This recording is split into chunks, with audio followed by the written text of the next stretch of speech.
ಈ ಕತೆ ಸತ್ಯವೋ ಸುಳ್ಳೋ ಗೊತ್ತಿಲ್ಲ. ಇದರ ಬೇರೆ ಬೇರೆ ರೂಪ ಕೇಳಿದ್ದೇವೆ, ಆದರೆ ಅದರ ಸಂದೇಶ ಮಾತ್ರ ಸಂಪೂರ್ಣ ಸತ್ಯ. ನಮಸ್ಕಾರ, ಹೇಳ್ತಾ ಇದ್ದೀರಾ ಅವಿಭಾಜಿತ ಪಾಡ್ಕಾಸ್ಟ್. ನಾನು ಸಂಕೇತ್ ಭಟ್. ಒಂದೂರಿನ ಹಳೆ ದೇವಸ್ಥಾನದಲ್ಲಿ ಗಂಟೆಯನ್ನು ಬಾರಿಸುವ ಕೆಲಸ ಮಾಡಿಕೊಂಡು ಬೆಲ್ಲಪ್ಪ ಎಂಬ ಅನಕ್ಷರಸ್ಥ ಇದ್ದ. ಸಣ್ಣ ಸಂಬಳ, ದೇವಸ್ಥಾನದಲ್ಲಿ ಉಚಿತ ಊಟ, ಜೀವನ ಹೇಗೋ ಸಾಗ್ತಾ ಇತ್ತು. ಹಲವಾರು ವರ್ಷಗಳ ನಂತರ ದೇವಸ್ಥಾನಕ್ಕೆ ಯುವಕರೇ ಹೆಚ್ಚಿದ್ದ ಹೊಸ ಆಡಳಿತ ಮಂಡಳಿ ಬಂತು. ಅವರು ಹಳೆಯ ದೇವಸ್ಥಾನದ ಆದಾಯವನ್ನ ಹೆಚ್ಚು ಮಾಡುವುದಕ್ಕಾಗಿ ಕಟ್ಟಡಕ್ಕೆ ಸುಣ್ಣ ಬಣ್ಣದ ಅಲಂಕಾರವನ್ನ ಮಾಡಿಸಿದ್ರು. ಹೊಸ ಅರ್ಚಕರನ್ನು, ಹೊಸ ಸಿಬ್ಬಂದಿಯನ್ನು ನೇಮಿಸಿದ್ರು. ಸಿಬ್ಬಂದಿಗಳೆಲ್ಲ ಇಂಗ್ಲಿಷಿನಲ್ಲೇ ಮಾತನಾಡಬೇಕೆಂಬ ನಿಯಮವನ್ನ ತಂದ್ರು.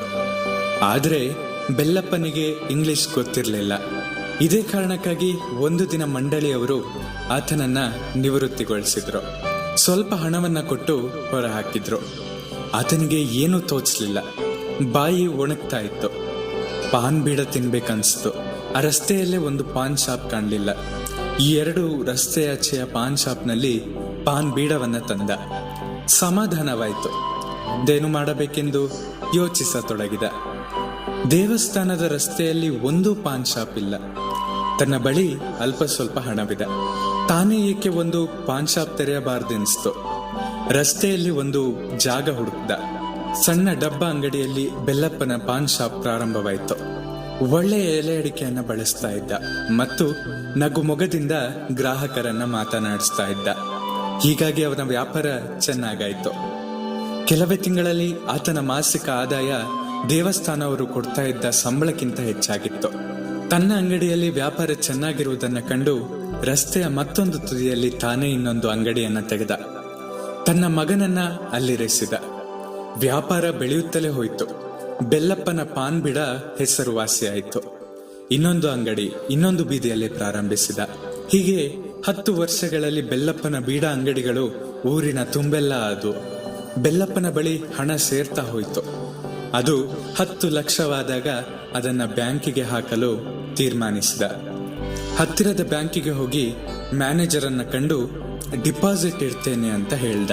10 ಲಕ್ಷ ಆಗಿದ್ರಿಂದ ಮ್ಯಾನೇಜರ್ ಸ್ವತಃ ಅವನನ್ನ ಕೂರಿಸಿಕೊಂಡು ಅರ್ಜಿಯನ್ನ ತುಂಬಿಸಿ ಅದನ್ನು ಓದಲು ಬೆಲ್ಲಪ್ಪನಿಗೆ ನೀಡಿದ್ರು. ಬೆಲ್ಲಪ್ಪ ಇಂಗ್ಲಿಷ್ನಲ್ಲಿದ್ದ ಅರ್ಜಿಯನ್ನ ನೋಡಿ, ನನಗೆ ಇಂಗ್ಲಿಷ್ ಬರುವುದಿಲ್ಲ ಅಂತ ಹೇಳ್ತಾನೆ. ಆಶ್ಚರ್ಯಗೊಂಡ ಮ್ಯಾನೇಜರ್ ಕಣ್ಣರಳಿಸ್ಕೊಂಡು ಕೇಳ್ತಾರೆ, ಇಂಗ್ಲಿಷ್ ಬಾರದ ನೀವು ಇಷ್ಟೊಂದು ದೊಡ್ಡ ವ್ಯಾಪಾರ ನಡೆಸ್ತಾ ಇದ್ದೀರಾ, ಇನ್ನು ಇಂಗ್ಲಿಷ್ ಏನಾದ್ರೂ ಬಂದಿದ್ರೆ ನೀವೇನ್ ಆಗ್ತಿದ್ರೋ ಏನೋ ಎಂದ್ರು.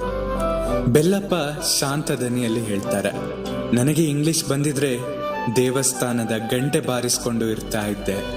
ದೇವರ ದಯೆಯಿಂದ ನನಗೆ ಇಂಗ್ಲಿಷ್ ಬರ್ತಾ ಇರಲಿಲ್ಲ ಎಂದುತ್ತರಿಸಿ ಡಿಪಾಸಿಟ್ ಸರ್ಟಿಫಿಕೇಟ್ ಪಡೆದು ಹೊರಟು ಹೋದ.